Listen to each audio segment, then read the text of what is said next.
Hola! Hi, Lady Loves and Lowriders. Lady Low Ron Lee here. It's about 3 o'clock in the morning, and I am up a lot at about 2 or 3 because my husband goes to work 1 o'clock in the morning, and sometimes I stay up to say good night to him and so forth. So I wind up not being able to go to sleep, and I do other things, I write or whatever the case may be. But anyway, so I hope you can hear me because I don't want to talk too loud because the granddaughter is here. As I said, I'm babysitting because my daughter and her fiance are leaving for Manhattan in the morning to go to this concert. Well, anyway, as I told you in my last video, my birthday was this past Wednesday, November 4th. And I did shout out to all the other November 4thians. Sean Combs, young man, Sean Combs, and a lot of greats that are no longer with us. Art Carney, Walter Cronkite, my good friend Janie Stewart. Anyway, so I had a wonderful birthday, and uh, I'm looking forward to many more.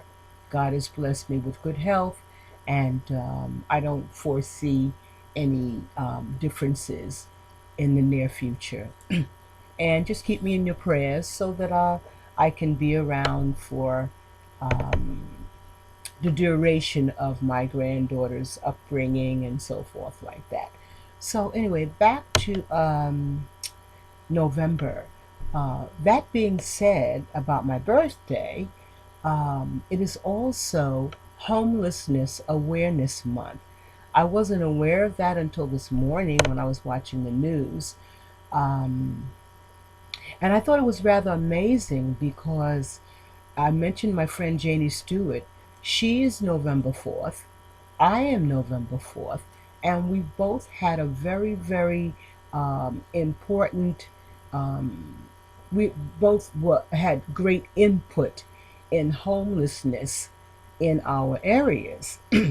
What I mean by that is when I lived in New York City, um, one day a woman, a West Indian woman, came up to me and she said, I must have a coat.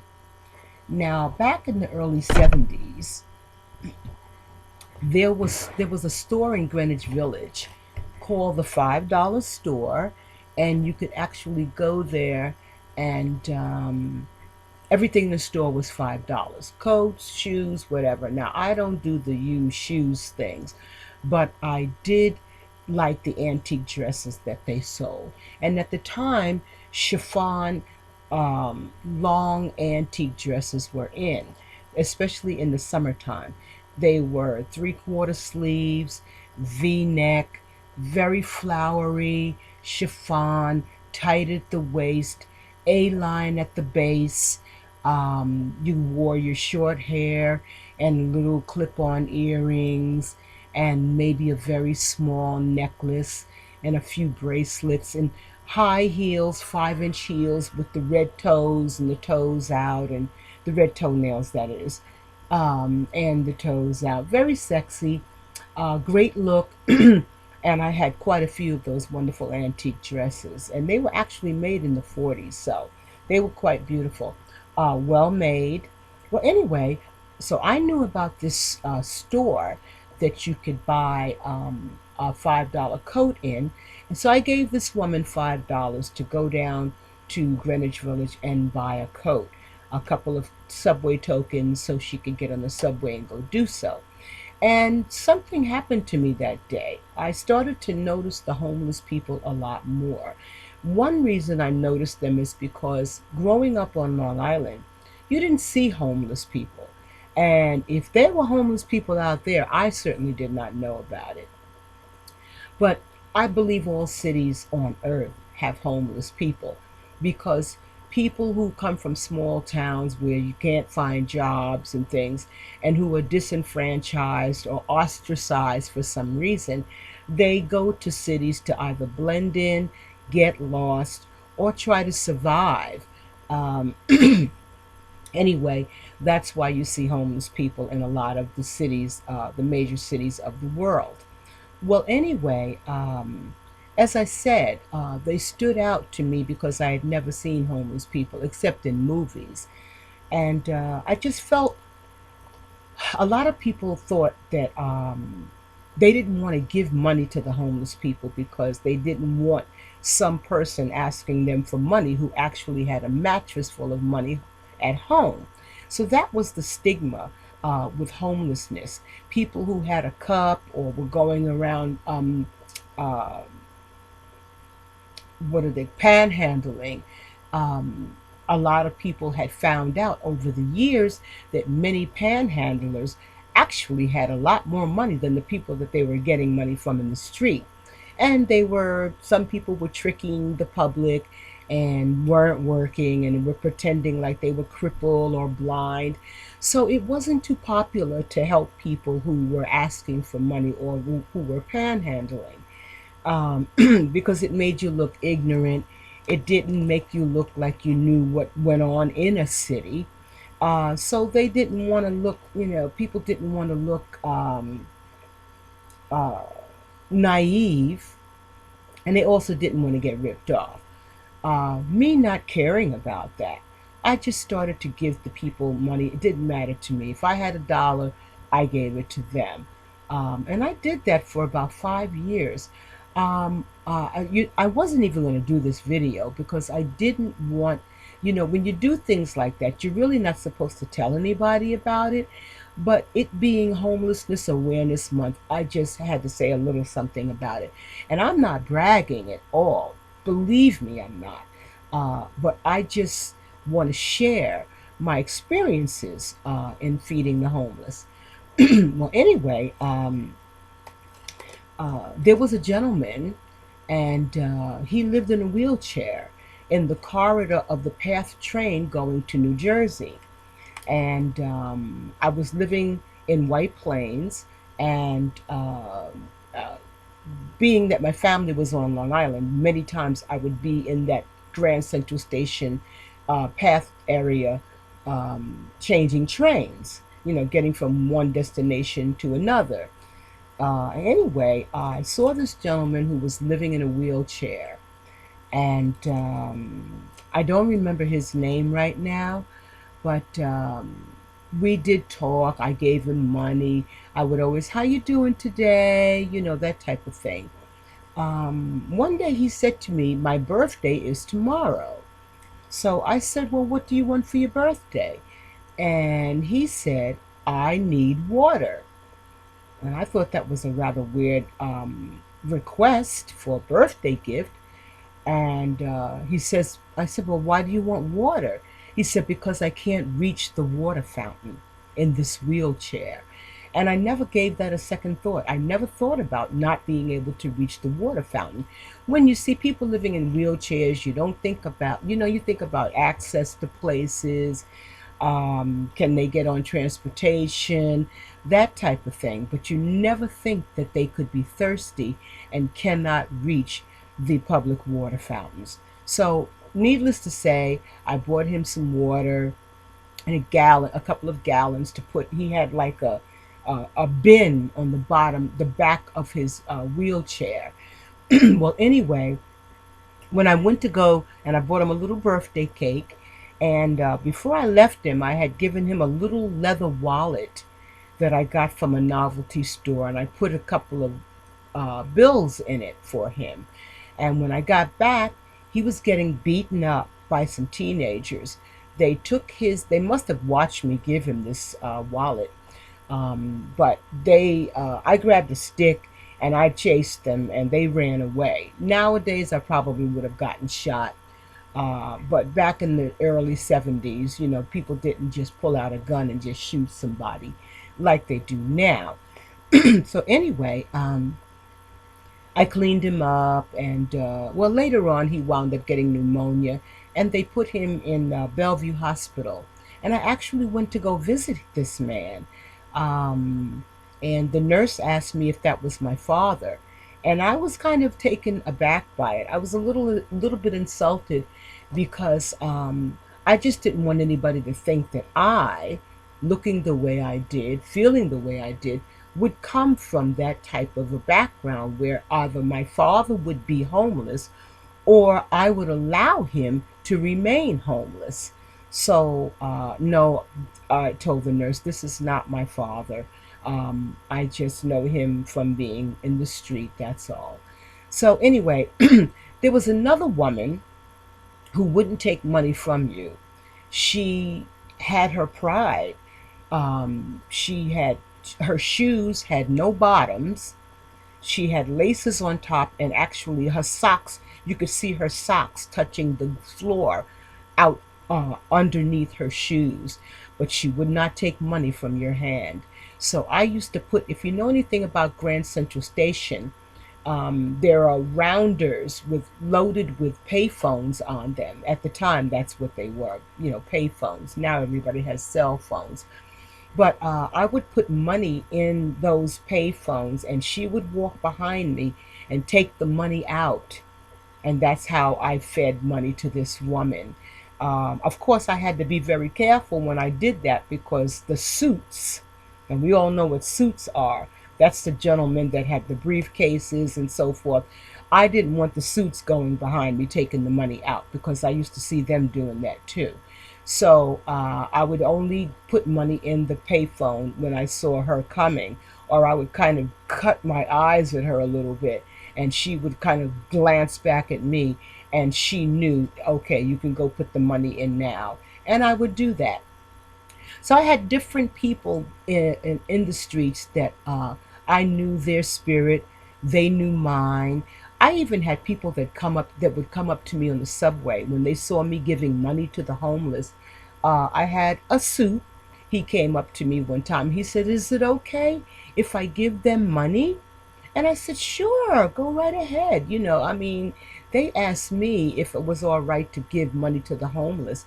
And I guess they wanted to be reassured that I knew that that person was homeless and that they were not getting ripped off, like I mentioned before. But anyway, so I thought it was interesting that my birthday being in November, and and it being Homelessness Awareness Month. I'm very proud of that because I gave so much money to the homeless back in the day that I actually prayed and asked God to send help along to help these people. Lo and behold, about 3 years later, Whoopi Goldberg, Robin Williams, and Billy Crystal came out with Comic Relief. And I don't know how anyone else felt about Comic Relief, but when that show began and those three individuals started collecting money for the homeless people of New York City, that was a personal prayer of mine that was answered. And I didn't talk about it then, but I just wanted to, like I said, share my experiences. Um, I really didn't want to do this video. Like I said, I truly did not want to talk about how I helped the homeless, but I just thought it was unique and very interesting that it's November and I'm interested in homelessness, and and my birthday's in November and it's Homelessness Awareness Month. Now I had another friend named Janie Stewart. She also celebrated her birthday November 4th. She's deceased, but we were very good friends. As a matter of fact, she died when she was 90, and that was about 4 years ago. I'm going to stop this video and start another one because I don't want it to exceed 15 minutes. The last time I tried to upload a video that was more than 15 minutes, it took like 4 days for it to upload. So, well, actually, it did upload. So maybe I'll just keep talking. I'm just going to keep going because I don't want to do this one in parts. But anyway, this individual, Janie Stewart, um, her daughter and I, we were friends. I guess we still are, but we don't really communicate that much. But she was responsible for actually putting together a Solomon Northup Day celebration in certain parts of New York. Solomon Northup was from Saratoga, actually from Minerva, New York, but he played violin in Saratoga. And 12 Years a Slave, the movie, was about Solomon Northup. Well, anyway, Janie Stewart, her daughter, was the one who actually activated a year's celebration, an annual celebration of Solomon Northup in Saratoga, New York. So we were okay, we were friends. Um, but her mother and I loved her mother. And as I said, her mother's birthday was November 4th, and like mine, and she was also involved in homelessness in her town. Um, there were some homeless people, and it's a very affluent town that she lived in. However, the homeless people who drank were swept under the rug. They had shelters for some homeless people, but the state shelters would not accept people who were alcoholics and had drinking problems. So these people lived in the streets all winter. And this woman, Janie, she actually would bring them in and let them sleep in her hallway. She did this for 10 years, and I didn't even know this about her until, well, I got wind of how she helped the homeless.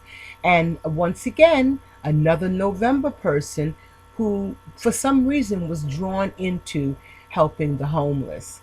Um, so I'm really proud of that, that we were both born on the same day, both interested in homelessness, and November being Homelessness Awareness Month. Um, I'll tell you a little story about that woman that I used to leave money in her in the payphones for her. I got that money back, and I'll tell you what happened. I met my daughter's father, and back in the day, like I said, nobody had. There were no cell phones around. They were not even invented yet, except for in Star Trek or something. And I went to Long Island, and I met my daughter's father, and I was really kind of, distraught about the way the relationship was going. And I found an apartment in Babylon, Long Island, Suffolk County, where I'm from, Suffolk County. And I wanted to talk to him and find out why our relationship was going the way it was, and just, I don't know, relationship drama. And I was a young woman, like I said. I was maybe 26. And I never met anybody that really upset me that way, kind of made me so crazy. But I knew that we needed to talk. So found this apartment, and there was a local bar that had a phone in it, a pay phone in it. And the bar was about to close, but the payphone was outside. I think the bar was already closed, and I needed some change to call up this man who later on I had this daughter, my daughter, for. At the time, it was just the two of us, and I needed to talk to him so we could iron things out because he was just making me crazy with all this drama. Well, anyway, like I said, the local bar that had the payphone outside of it, um, I only had a certain amount of coins in my wallet. And when I went to this payphone to call my daughter's father, who later became my daughter's father, um, I didn't have enough coins to talk to him sufficiently or for a sufficient amount of time. When I hung up the phone, all of these quarters poured into my hand from this payphone. And I must have had about $5 worth of quarters. And they just poured into my hand like the coins would pour into your hand in Vegas if you hit the jackpot in the arcade or in the slot machine. And so I always tell people when I do talk about how I helped this woman, I let them know I got that money back. And it was amazing. how that miracle, that's one of my first miracles, by the way. So, like I said, later on, I wound up getting pregnant from this gentleman that was driving me so crazy. And I'll tell you more about that one day, why I chose him. I wasn't married, I was 29 years old, and why I chose him um, and not someone else. Actually, that's a long story. We'll talk about that some other time. So I just said all that to say that those are just a couple of my stories about homelessness, and November being Homelessness Awareness Month, and me being born in this month, and Janie Stewart being born in this month, and both of us really, really being drawn into the homelessness feature of our society, the homelessness portion of our society. So just remember the homeless before it gets really cold. It's November now, and whenever I see them, I always ask them if they have a place to stay in the town that I live in.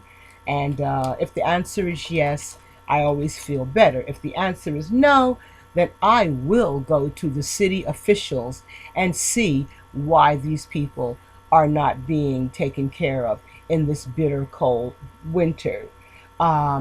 Someone did die a couple of years ago. They actually froze to death about 3 or 4 years ago because they had nowhere to go. So just keep the homeless in your prayers. And if there's anything that you can do to help them before it gets cold out there, do so. Don't forget about the homeless. And on those cold nights when you're shivering in your home, think about them, please, because those prayers do not stop at the ceiling. Those prayers do reach God, and He does care about these people. And when you care, that pleases Him. You can do more than pray about it. You can go to your city officials and make sure that these people are going to be taken care of in the winter. Summertime is okay. They can sleep in the park. Some of them even like sleeping outside.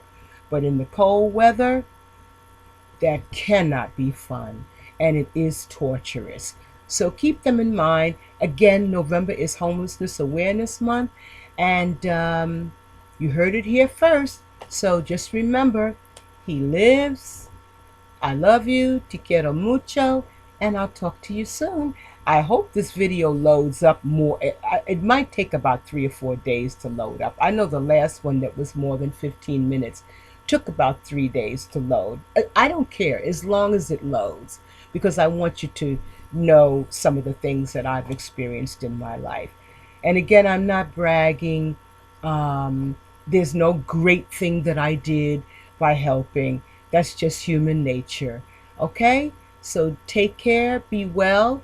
Lady Loves and Low Riders. Lady Low Ron Lee here, and adios.